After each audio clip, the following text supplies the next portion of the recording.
Alright, guys, so I'm back with Hogwarts house traits. Now, as I said before in the previous video, the traits don't necessarily fit you completely.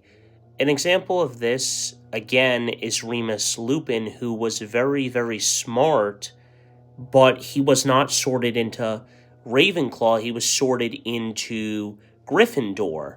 And with that being said, I wanted to talk about the traits of Slytherin versus Gryffindor and talk about how Voldemort, in a way, kind of ruined the reputation of Slytherin then versus now, where it doesn't matter if it's half bloods, pure bloods, or anything. It seems like people are changed, but during the years of the Marauders and the years of Harry's schooling, it was different. So for that, Gryffindors tend to act on impulse for a greater cause, while Slytherins are more calculated and self-preserving. Gryffindor's values are bravery, chivalry, and courage, and the actions tend to act impulsively and more individualistic. Motivation, often driven by a sense of justice, and will work for a good cause. The Shrimps are bold, daring, and willing to take risks to help others. Although bold seems the same as like ambitious. Uh, but being ambitious doesn't mean you're evil, and some people just seem like that's the thing. So, Slytherin, the values there are ambition, cunning, resourcefulness, and self preservation.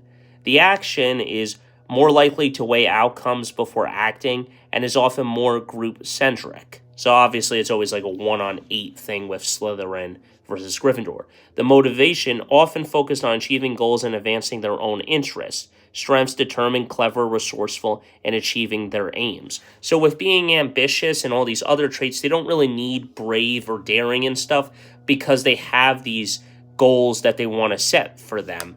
And while I don't think that one house is better than the other, I think that there are hypocrites in Gryffindor judging them by their parents' actions. The sins of the father and mother shall not be passed down to the son and daughters.